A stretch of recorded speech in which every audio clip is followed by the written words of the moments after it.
Hello, everyone, and happy September. What the heck? Where did the time go? Before we begin this week's episode, we wanted to take a minute to thank our newest patrons, Kay and Emily. Welcome to the team. If you want to be like Kay and Emily and get exclusive access to content like our notes, screenshots of our group chat, bonus episodes, outtakes, and more, you can head on over to patreon.com/podandprejudice to see how you can support the show. And now enjoy this week's episode covering the second half of episode 2 of the 1995 BBC version of Pride and Prejudice, starring Colin Firth and Jennifer Ely, with our guest Evan Tess Murray. This getting ready for the ball scene is peak hilarity. It's amazing. First, we have Mrs. Bennet complimenting Lizzie's look and saying she'll never be as pretty as Jane, but she looks very well indeed. And Lizzie is just like, thank you, mother. She's so used to it. Like, this is the kindest you have ever been to me, so sure. Yep. Yeah, I'll take it. Then we have Lydia running around in her slip, which actually we've talked a little bit about the dresses that they wear and how they kind of look like pajamas and, like, are they wearing corsets underneath? Like, what's the deal? And it looks like they wear these slips that, like, hold up their boobs, but otherwise it seems like it's pretty free and flowing. I'm pretty sure there's a corset underneath that. Yo, what the fuck was up with people in this time period? Like, why do you feel the need? There might even be a chemise under, like, the whole thing has many, many layers. So there's, like, an undergarment of linen that doesn't have any shape at all, and then something over that to give it shape, and then something over that, etc. It's very important to emphasize the corsets here because in Austen and in many other period pieces of this time, you will see women be faint or, like, lose their, like, not being able to, like, tolerate being outdoors for too long and just being sort of, like, of a gentle constitution. And it's not that women are weak. Right. It's that they're wearing fucking corsets and they cannot breathe. Yeah. But walking around in your slip would be considered naked, I guess, because Lydia is running around and her mom is like, dress yourself. And she's like, I have to ask Lizzie about my dress. And she asks Lizzie about her dress, and they have this moment of Lydia being like, you look very pretty. Don't hog Wickham to yourself all night. And Lizzie's like, even if I wanted to, I couldn't. I have to dance too with Collins first. And then they roll their eyes about Collins, followed by Lydia running out into the hallway, bumping into Mr. Collins. She's in the nude, essentially. She holds up her dress. This is a priceless moment. It's so good. Because Mr. Collin loses his absolute mind. He's like, Yeah, he just, like, explodes/dies, and she just giggles like mad, and that kind of tells you everything you need to know. Exactly. What was funniest about this is that she runs out to, like, go back to her room, and then she runs into him. She goes back the way that she came instead of, like, continuing on her way, but in any event, he's going down the stairs, and he hears her, like, scream laughing about it, and he's just so embarrassed. This is also the moment when the last, like, mic take I have from this episode is that Collins is, like, the campus libertarian from college. The one who, like, wore flip-flops in winter. Mm. Oh, yeah, we had one of those. His name was Barefoot Guy. Yeah. Was he a libertarian? I don't know. We went to the same college, Becca. You remember Barefoot Guy? I mean, yeah, I don't, vaguely. It's been a minute. Okay, yeah, that's fair. It's been 3 years for me, so it's been, like, 5 for you. But we had Barefoot Guy. I think he was actually called Barefoot Jesus because he had, like, hip-length hair, too. Oh, yeah, no, not like Barefoot Jesus. Barefoot Jesus was, like, a chill hippie dude. I'm talking about, like, the guy who, like, he's given the hot takes in history class. Got it. Yeah. Got it. And Yep, I feel like that is absolutely Mr. Collins. for sure. So then we get to the ball. Taking a moment to clock everyone's outfits here. First of all, I've noted that this costume designer likes to put Jane in pinks, which I think is really nice, like softer pinks. Mm-hmm. And Lizzie is often wearing a nice, like, white, an off-white. And you see Caroline and Louisa, again, far more overdressed than everybody else. Yeah, question. Mm-hmm. I recognized a lot of dresses from the first episode. Was it just the color scheme, or were they wearing the same dresses? Louisa and Caroline were not wearing the same dresses. It's possible some of the other background people might have been, and that might have been a Charlotte was choice. wearing the same dress. And that would be a choice for people who, like, are country bumpkins who don't have More than tons one of nice fancy dress. outfits. Yeah, that makes sense. So I didn't remember Charlotte's dress from the first episode, but I just wrote down Charlotte's dress is good just because it's so different. Everyone else is in creams, pinks, occasional browns, and these, like, really muted color palettes, and then she comes in this, like, lilac-y blue. Yeah. And I think it also makes her stand out in a bad way. It's way simpler than everyone else's. It's not in style. But it also just like, I was just like, oh no, that's like, I loved that she had that and that it was different. It like makes it very clear her social status in comparison to the others that are at this ball, for sure. But it's also much more flattering on her than pink would be. So I Oh, was yeah. just like, yeah, It's no, her color. you should always wear that color. While we're on the subject of this ball, how is this ball different than the first ball? It's bigger, physical bigger space. Yep. It's a private ball as opposed to a public ball. Mm-hmm. So that would mean that the guests are more select. There's nobody outside getting drunk in the streets, which was the thing in the first ball. It's like significantly fancier too. Mm-hmm. Our main characters are more dressed up. You get the sense that like richer people are at this ball as well. Someone took their coats. Exactly. Yeah, it's very fancy. Yeah, and so they all go into the ball. First they get out of their carriage, actually, and Darcy is staring at them from the window, very well placed there, and he makes eye contact with Lizzie and walks away. Then we go into the ball, and Caroline and Louisa are greeting everyone at the door, and they're like, oh, and all of your children are here. And Lizzie is looking around checking for Wickham, but she doesn't see him, so Bingley walks her and Jane into the ball together, which is he's just a good boy. He's a curly fry. Kate stopped it at that point and said, is he really a nice one? I had that problem too at first. I was like, wait, what is Bingley up to? Ah, he's so good.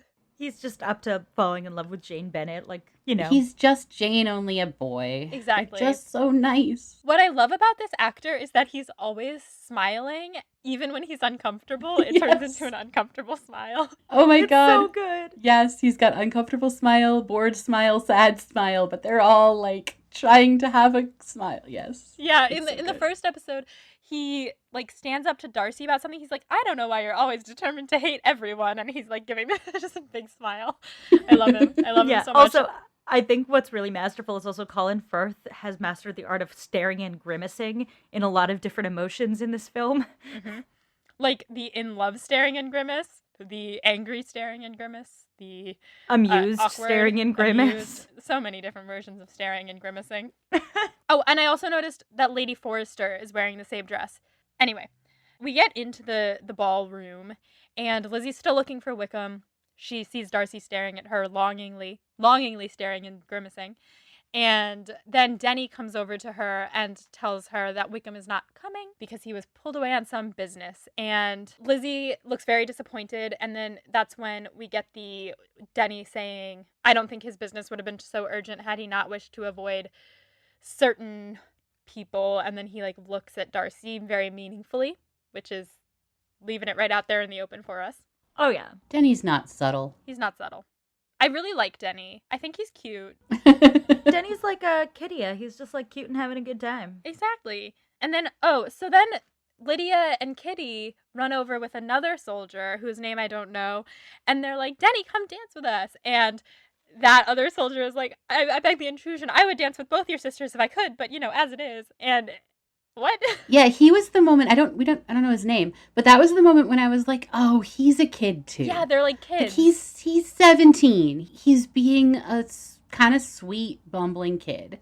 And yes, he is like signed up to be a young officer or whatever. But yeah, he felt like so completely harmless to me Yeah. that it actually made Denny feel more harmless to me. Yeah, I really like them. I think that, I guess, like, we'll see how harmful the flirtationship is later on. And, like, we do even get some of that in this episode in another scene, I think the next scene. But right now it just really seems fun. And they're at a ball. Like, of course they're going to party. It's a party. Yeah, I think that's what's so great about it is it really does feel relatable. But you also do get the sense that Kitty is somewhat notorious because they're having a ball and they're having a great time, but you can kind of see how everybody else is interacting around them. Mm-hmm. And they should so not be there. Right. It should just be like, I mean, really, it's only the oldest two that should really be there. End of story. Only one of them is even out in like the out sense. And then they could maybe make a case for Mary, but Kitty and Lydia should not actually be at this thing at all. Right. Yeah. And we got a sense of that because Caroline looked surprised that they were there. Yeah. And we'll get into this in the dinner scene, but in terms of their notoriety, this is the family that has the 5 girls. Yep. And people know that. And Oh, yeah. having 5 girls means 5 opportunities for marriage, but they're like so loud and like out there, and it's such a mixed bag. Like some people are like, yeah, those are the 5 girls. And some people are like, ugh, those are the 5 girls. Absolutely. And I think it's also dependent, like, who knows them from town, who's of their same social standing, who has the same connections, who has superior connections. Mm-hmm. You see how people interact with those facts in relation to the Bennett sisters. Right. The Bennett sisters. Oh my god. Whoops. We're theater kids. Yep. That was adorable. Thank you. So Lizzie sees Charlotte across the room, and she goes to talk to Charlotte, but Collins swoops in there, and this is the first Collins-Charlotte meeting. And Lizzie introduces him, and he immediately pulls her away for their first dance, which is disastrous. Friendly reminder that the dances in Austen are all a metaphor for sex. Mm-hmm. Yeah, I know they're a metaphor for sex, but this dance is like the opposite of sexy. Which, I mean, in this case, is correct. Good. Colin's bad at sex. Yeah. He goes the wrong way. He slams into someone. It's very anxiety producing. And Darcy is watching Lizzie so bemusedly, and she sees him and she is furious the whole time. Because from her perspective, like, he's the whole reason Wickham's not here. And at least if Wickham was here, yes, she'd still have to dance with Collins, but like she could look forward. I wrote down Lizzie is in the worst of all possible timelines, right? She's just so miserable here. Yeah. She is. And she's not even a person who, like, lets a night get her down, usually. Because, like, you sense her trying to have a good time there, even though she's, like, kind of disappointed. But then she has to dance with Collins, and then eventually she has to dance with Darcy, and she's just, like, her night keeps devolving and devolving. I think worst possible timeline is totally accurate for this scene. Yeah, this is the disaster ball. So then, after the dance, Lizzie goes back to talk to Charlotte at long last. She is ranting. She's getting into it. She's like, oh, Darcy is the worst. I hate him so much. And then Darcy pops up and Charlotte's like, Lizzie, shh. And Darcy asks her to dance. And she has the best response in the world. I don't know if this is how it was in the book, but she says, why I had not, I thank you, yes. And then she's like, why could I not think of an excuse? Yeah, she's like, as soon as he walks away, she's like, oh, so mad at herself. Oh my god, it was perfect. And then we get such a good delivery from Charlotte being like, well, you should be flattered because he's, like, well above you. And also, like, it's probably for the best that you didn't reject him because, like... He's 10 times Wickham's consequence. Exactly. So then she has to go dance with Darcy. And it's their first real conversation, first of all. Second of all, it's the one where she's like, you need to say something. Maybe comment on the dance, and I'll say how many couples there are. And he's like, do you always talk when you dance? And she's like, yes, it's better that way. We can have the advantage of saying as little as possible. Now, comment on the dance. Mm-hmm. This is not what I pictured. And I knew that the dances were like this, but when I pictured their dance, I pictured them, you know, standing close to each other, holding hands, like having to slow dance, like how you do, but that's not how you do. Yeah. Nope, that is not how they did in that time. So it is a historically accurate dance, but the way they convey this dance being different than the Collins dance. You see, like, the close shot of their hands touching, the, like, brief glances up and down that they do when their bodies meet. And that each line has to be delivered when they're facing each other. Yes. And they aren't often. I wrote down, oh my god, these actors, because they had to, like, learn the dance and then get the lines timed with the right bits of the dance and have them, and then they probably had to do it 7,000 times. Oh, absolutely. And all the time, just, like, breathing in each other's sexual tension. Yeah. So super impressed. And also it's just a hilarious little exchange where she's basically trying to give him a tutorial on small talk. Like, come on, do something. And he's just like, Something that I noticed in the background is there is this one girl that's been at all the balls so far who has a very distinctive face and a yellow dress, and her eyes are always bugging out. And I think she might have just been, like, a young actor who was in love with Colin Firth, because she gets to, like, hold his hand when there's, like, 2 couples in a line, and she's, like, frozen, like, staring up at him so nervously, and it's adorable. And she's been at all of the balls so far, so I'm keeping an eye out for her. She just looks terrified. The other thing I noticed is a guy who has, like, a bit of an unfortunate haircut, but also his face the entire time is just, like, save me. I don't know if you can see it from my phone. Oh, him. Oh my god. Yes. I noticed him You'll too. have to post that on our social. Yes, absolutely. He's just very important to me in the way he's staring at Jennifer Ale in this photo. Yes. Oh my god. So then their conversation shifts from the small talk tutorial to being about Darcy himself, or he tries to make small talk, first of all, by saying, "Do you often walk into Meryton?" And that's when she says, "Yes, we had just met a new friend when you saw us there last," which, of course, brings them to the topic of Wickham. Darcy starts saying that Wickham sucks. Lizzie is like, Well, maybe you suck. "Maybe you suck." And they pause for a moment. Sir William comes over, embarrasses her by saying that he hopes that this pleasure of seeing these two wonderful dancers dance together will be often repeated when Jane and Bingley get married, which is embarrassing for many reasons. You practically see Jennifer Ale like doing this thing where she's like, "Cut it, Stop cut it, it, don't stop do it, it, don't do it." That's like the whole ball Yeah. for her. It is. Yeah. She just wants everyone to stop being embarrassing. Oh yeah. And this is where she says the thing about, "You once mentioned to me that your resentment once created was permanent, so you must be very careful in choosing who you resent." And he's like, "Yes." And he asks her why she's asking these questions, and she says she's just trying to figure him out. The ball ends. He says he wishes that she would not, because it wouldn't reflect well on either of them at this point. And Mrs. Bennet is in the frame this whole time, staring at them, trying to figure out what they're talking about. And she says that it gives her great joy to try to figure him out, basically. And he says, well, he would never try to take away any of her joy. And then he walks away. And she is distressed. She is verklempt, as Becca would say. Actually, the word is verklempt. Oh my god. Verklempt. I said it wrong. I'm a bad Jew. It's okay. It's okay. You don't need to know Yiddish phrases. It's just helpful for evoking my Judaism. Oh, we also got the first moment where she says you would never be yourself allowed to be blinded by prejudice. It's in the title. Mm-hmm. It is in the title. Also, when she says that, I became very aware of the fact that she is blinded by prejudice as she's asking him if he's blinded by prejudice. They're both blinded by prejudice. And they both are very Prideful. Yep.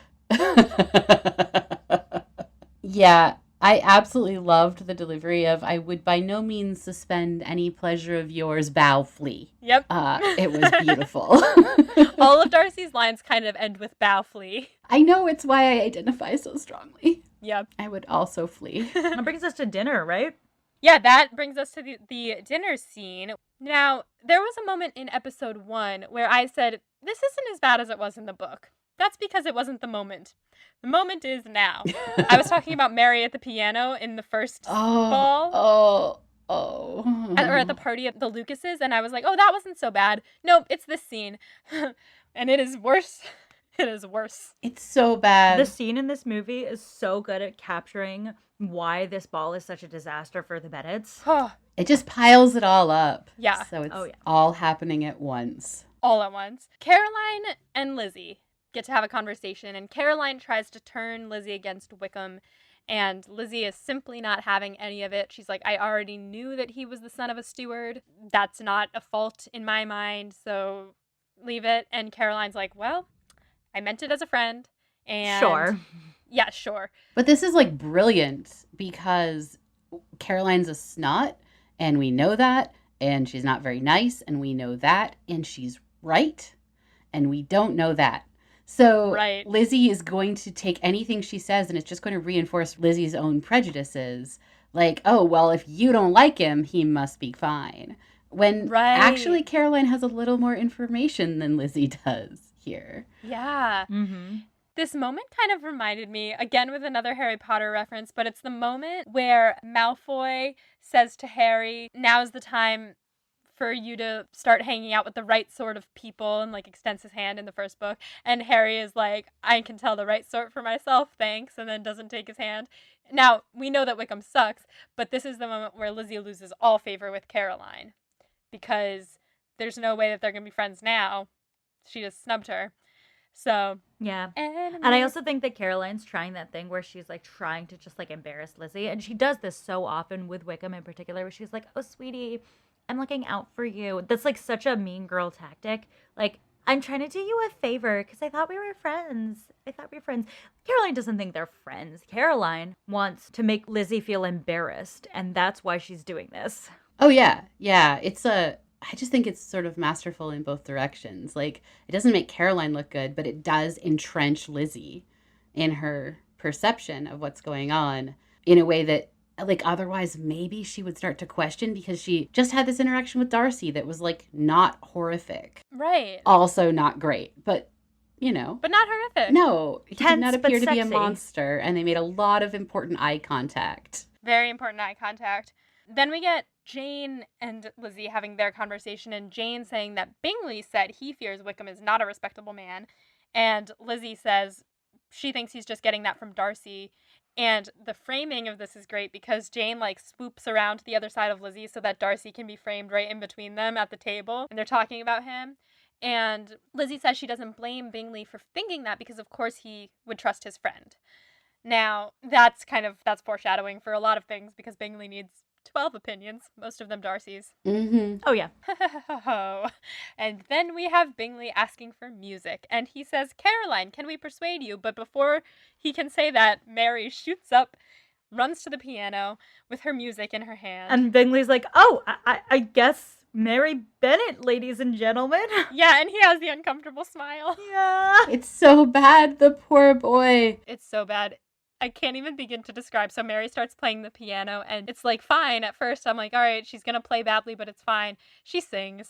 And you know what I mean when I said early on that it's like when a musical theater girl who, like, doesn't have a terrible voice wants to sing a song, but then isn't breath supporting properly, and then, like, gets a little flat. Yeah. And, like, no one asked her to sing in the first place. Mm-hmm. Yes. If she were singing in her living room, we would not be having any real problems with this. But, like, this isn't a performance piece. With a lot of rich people? Yeah. Yeah. And I think that two things in particular make it extremely devastating. One is the dog howling along with her outside. Yes. Oh. Yes, I love that And dog. I think what really drives home how bad this performance is that Louisa comes in after and starts playing flawless Beethoven. Beautifully. And everybody is like, oh, good. And you can see everyone's shoulders go down and they go back to their conversation. Yeah, exactly. While Mary is playing, Daddy Bennet is buried under his arms. He's so embarrassed and, like, openly embarrassed. At least Mrs. Bennet in this moment is, like, pretending to enjoy it, but nobody else is. No, Lizzie and Jane are trying to, like, not be seen / it's very painful for them. Yes. Half of the rest of them are like, I will go get a drink now. Yep. Yep. Meanwhile, this seems to be a good time to continue embarrassing the Bennet family. So Collins gets up and goes to Darcy and tells him that he's just found out that he is Lady Catherine de Bourgh's nephew, and he has the ultimate pleasure of assuring Darcy that Lady Catherine de Bourgh was in the best of health 8 days ago. He actually, like, glances up into the side while he calculates the number of days. Like, that's how long ago he saw her, and he can't wait till he sees her again. And Darcy is, like, staring at him, and then he just goes, I'm glad to hear it. And then he says, what is your name? Because, like, they haven't been introduced. Yeah, and then he tells him his name, and Darcy just turns and walks away without even saying, all right, nice to meet you. This is a perfect juxtaposition against how Wickham is with Mr. Collins, because Wickham's, like, doing his sleazy charming thing and kind of, like, amused, whereas Mr. Darcy's like, I'm not doing this. And he just walks away. It's like what Evan, it's like what you said earlier. He doesn't know how to lie. No, he can't say, well, it's very nice to meet you, when he's thinking, goodness, you're terrible. Yeah. Exactly. I don't wish to have this conversation, so I will walk away now. Exactly. Exactly. That's what he does all throughout the book. Whenever he gets uncomfortable, it's time to walk away. Then he goes to gossip with the sisters. That's where Darcy goes, and Lizzie and Jane see this whole thing, and they're mortified. Meanwhile, Mr. Bennet, I wish the listeners could see me because he keeps lifting up his hands like he's ready to clap, like it's the end of the song, and then it's not the end of the song, so he has to put his hands back down, and he is all of us in that moment. Finally, Mary finishes her song, and everyone is, like, politely clapping. She launches into another one. And Daddy Bennett's like, nope, nope, nope, nope, nope. And this is where he says, you've delighted us long enough, child. Let other people have a turn. And it's super embarrassing. And poor Mary. Yeah, it's, like, painful in multiple directions. Oh, yeah. Yeah. Then Collins gets up like he's about to play. And he says, if he could sing, oh, how he would love to delight them, blah, blah, blah, blah, blah, blah, blah, blah. And that's when Louisa swoops in and plays the Beethoven. And I think it's particularly excruciating that Louise is excellent at the Beethoven. It doesn't look like she was planning on playing. She saw Collins heading for the piano and she was like, no, we can't survive another one of these. And she just like bolted. And she plays it unnecessarily fast. Yes. Too. And she's like, just getting all the minutes out of here, all the minutes out of here. And then Mrs. Bennet starts loudly talking with her mouth full about how Collins likes Lizzie. And he at first liked Jane, but Bingley swooped in there first. So that'll be a great marriage, and it'll put the girls into the path of other rich men. And she's just saying this all so loudly, and you see Bingley and Jane hear her and like turn bright red, and Lizzie hearing her and turning bright red. And then Lydia runs through with Denny's sword, and she's like screaming and laughing, and he's like, Lydia, give me my sword back. And then she goes, Lord Denny, fetch me a glass of wine. I can scarce draw a breath. I'm so fat. And it's phenomenal. I love her. I love Lydia, but you can see how this would be very embarrassing for everyone else. Yeah. So just a Becca study question at the end of this. What do you think it is about this scene that's like, because it's almost exactly what happens in the book to a T, but why is it so much worse to see it? Because you can see everyone's reactions around them. Yes, that's exactly why. Yeah. Yeah, that really is it. I had so many empathetic cringe moments that it's like legit hard to watch. Because it's not just the Bingley sisters, for example. It is every other guest at this ball. It is seeing how in such close quarters they are, like at dinner. They're all sitting and the tables are next to each other, and you can hear Mrs. Bennet shouting about Jane and Bingley, and you can see Lizzie standing in the corner trying not to be noticed or associated with Lydia running through with a sword, and like this is their family taking over this other family's space and being obnoxious, and everyone's noticing. I guess I also felt like, and I could be misremembering this, but I feel like in the book, yeah, Lizzie is like recounting all of this, but this is her family and she's used to them. And so in the book, it feels like embarrassed, sure, but this is what she expects. So like when Mary plays, Lizzie's doing more of an eye roll than a mortification. And so, and I don't know if that is my interpretation of Lizzie in that part of the book, but it feels like she's not as mortified in the book, or it's not as emphasized. I think you're right, because I remember not picking up on it in the beginning. Right. I didn't really pick up on it until Darcy points it out to her later on in the book when he writes her the letter and is like, your family is a disaster. And I was like, I guess they kind of are a disaster, but we love them. But here we get to see actually what Darcy is seeing. I think what it is I do think she is embarrassed at this point in the book. She does like ask Daddy Bennett to go stop Mary from recording, but I think it's not made distinctly worse than like any other moment that her family's been embarrassing. Like, there's a scene at Netherfield where Mrs. Bennet kind of yells at Darcy, and Lizzie's embarrassed there, and she's like, oh God, my family. And I think it translates the same way at the Netherfield ball, like, oh God, my family. So, like, she sees that her family's being embarrassing, and she's embarrassed, but it's not like, oh, this is, like, ruined lives embarrassing. Do you know what I mean? Right, because she doesn't at this point feel that her life is going to be ruined by it because she's not in love with Darcy yet. Oh, also, I think the one other thing is it's clear Bingley is in on it in this piece. And, like, the big fear is that, like, Jane will be embarrassed. Right. Also, this is the ball where Darcy, just in the book, is constantly popping up near her. And then when she tries to talk to him, like, bowing and running away, right? So I think so. They translated that in the film into he is just always staring at her. And it comes across as so creepy. Creeper Darcy. Oh, yeah. Yeah. And she notices it and she clocks it, and she also is like annoyed by it. Yeah. Like, oh yeah, stop staring at me. Yeah. And in the book, I think he's just literally always standing near her, not talking to her and driving her nuts. And like a vampire. Yeah, exactly. So that brings us to scene 7, which I believe is the last scene in the episode.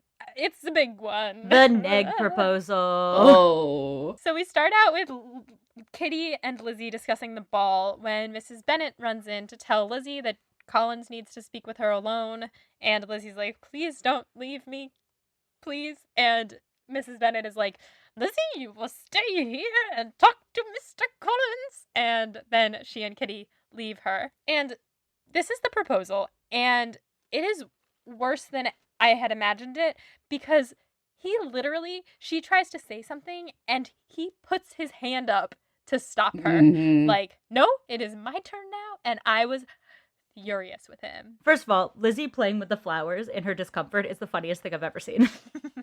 Yeah. Big mood. But it's hard to, like, perceive that Lizzie's not sitting there, like, amused and absorbing the proposal. She's actively from the beginning being like, no, this is not necessary. And he's like, no, please. I know you're being modest in my presence, but I know you want me. It's so gross. There's so much of that. There's so much of him telling her who she is, what she wants, and what she's thinking. And it's just disgusting. So gross. And you can see, like, across her face, it playing out, like, he's saying something nice about me.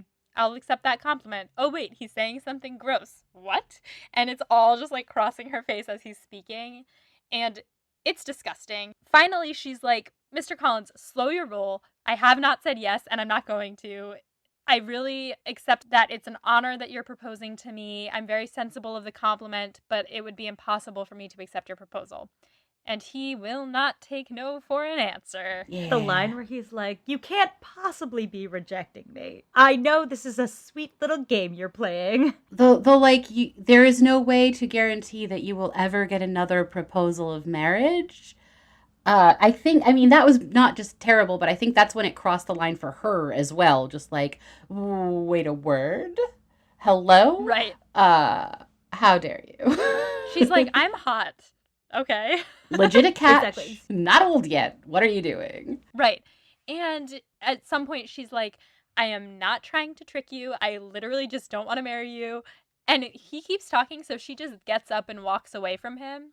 And there is a moment where I felt bad for him because he kept talking and she was gone. Right at the end. And then it trails off and then he mops his brow. Yeah, he mops his brow and it's pretty gross. He was very stressed about it all. His upper lip was like glistening. It was disgusting. It was really gross. And it was exerting a lot of energy. He was exerting a lot of energy doing this proposal, and it's failing. Doing it so badly. Lizzie goes upstairs, and Mrs. Bennet comes up screaming into Mr. Bennet's room, saying, you have to talk to Lizzie.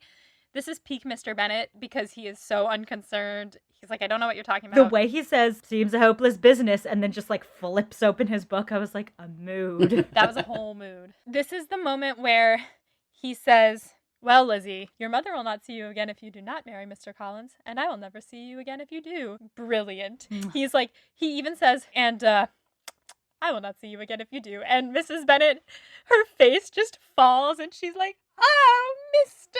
Bennet. She makes an inhuman sound. Yes, she's just so... I don't know why she expected him to back her up, as he has never backed her up. Ever. But, like, she did in this moment. Like, this is...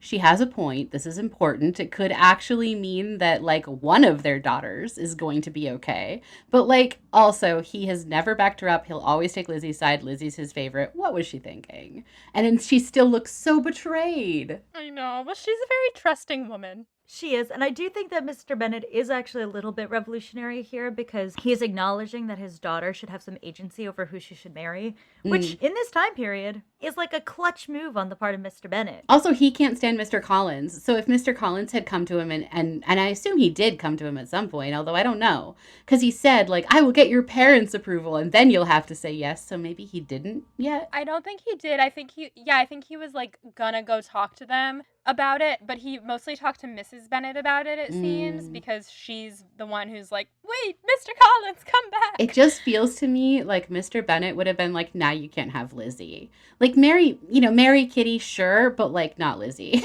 You're not good Not my enough for her. girl. Yeah. Oh, yeah. What's interesting also that I'm thinking about now is that him marrying one of the daughters would be the only way to ensure that they can continue living there when he's dead. That's the whole idea, really. That's, like, yeah. So that's bold on Mr. Bennet's part because, like, yikes. But, like, also good. Honestly, all of this could have been avoided if Mr. Collins was like into Mary.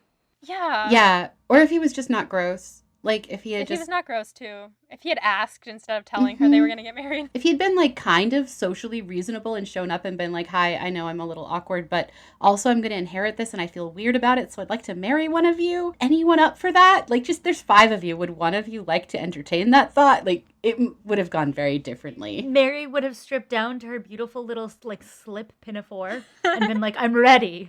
Yeah. But, like, he just comes into it thinking it's his job to choose one of them.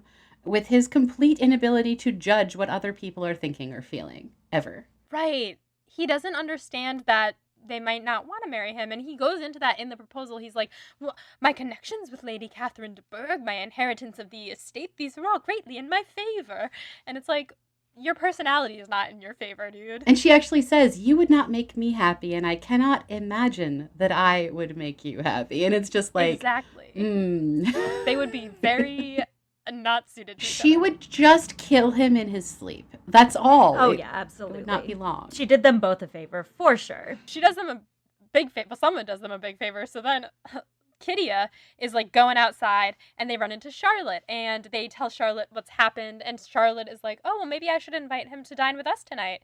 And Lydia has a great line where she's like, oh, please do take him away and feed him. He's been in high dudgeon all morning, because he's like running around the house wailing, and Mrs. Bennet's wailing, and it's just a disaster. Charlotte goes in, invites him to dinner, and then he tells Mrs. Bennet that he's leaving and it's all for the best, and he'll see her tomorrow. And then he like goes off with Charlotte to dinner, which is where this episode ends, and we know a big cliffhanger is coming because we know what happens with him and Charlotte. Yes. Two things I was going to say. One, you can see the wheels turning in Charlotte's head at this very moment. Question about that. Yeah. Question about that, because does she like want to marry him? Because she says, should I invite him to dine with us? And then we zoom in on her face, and she like thinks about it for a second. Yeah, she's basically like, oh, we have an available man looking for a wife.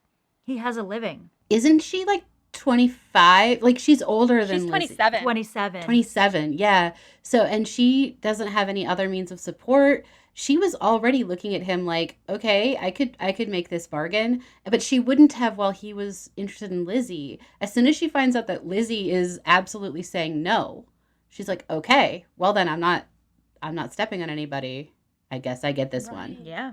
Huh. Charlotte knows what bargain she's making. Yeah, because I hadn't thought of it in the book. I didn't think of it as like she wanted to marry him. I thought of it as like he proposed and she accepted. Oh, no. This is like a move on Charlotte's part. Fascinating. For sure. I'm sure she was like finding a way to get alone with him and say, I'm so sorry about the way that Lizzie has treated you. Yeah. I'm sure she did that. Yeah. Yeah. I know, and I feel like that didn't happen in the book. I thought that Charlotte would have wanted to do better for herself, but I guess he's doing pretty well. She just wants a marriage of money. She just doesn't want to be a burden to her family. She'll take anyone. I forgot she has like sisters. She's also the one who was like, listen, don't snub Mr. Darcy. He's worth a lot of money. Right. I like her. She's just pragmatic. And Exactly. part of that is that she is past the age where they're supposed to be getting a lot. Like, she went through that bit, didn't find that match, and knows what it's like on the other side of that, and knows what it would be like to be a burden on her parents for the rest of her life, and, you know, doesn't want that for herself. Yeah, I've always loved that Charlotte makes that call and then just manages the hell out of Mr. Collins for, like, the rest of their lives. She does. And I think it's really important that we see that next to Lizzie, who's kind of got this ideal love story. Instead, you have Charlotte, who's like, well, actually, I don't have a way of making money for myself. I don't want to be a burden on my family. This man is not evil, and he can provide for me. So, yes, I'll take this marriage. Right. I mean, he's really just odious and annoying. Yeah. Point two is cutting it off here. What does that give to, like, the viewership at this point in the story? Where do we end the story now? It's a cliffhanger. It's going to give the illusion of time passing in between Charlotte going off with Mr. Collins and Mr. Collins proposing, which in reality it's only like a day, but having a full episode break in between is definitely going to give the illusion that they were able to get to know each other. Yes, totally. It also ends the episode on the Mr. Collins mortification and kind of distracts from all of the family embarrassment that was the scene immediately before that.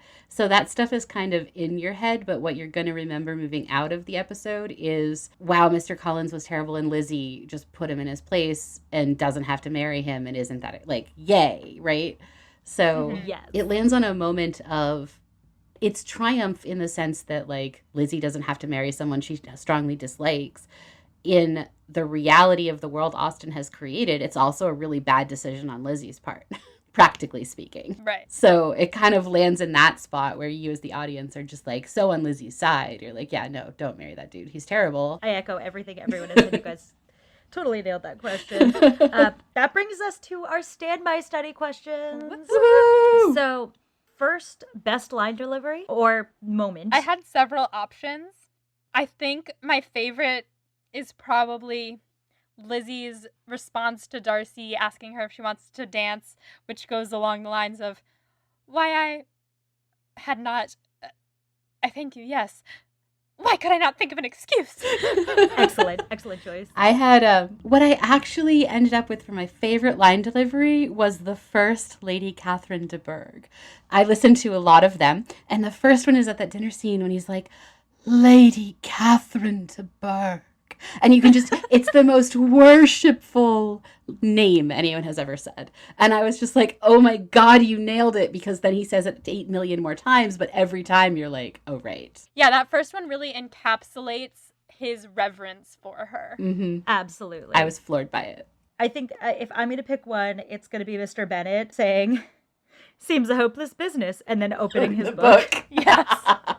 Yes. Also very good. Just an incredible showing from Daddy Bennett. Okay, then the next one is notable additions to the story via the movie. Mary.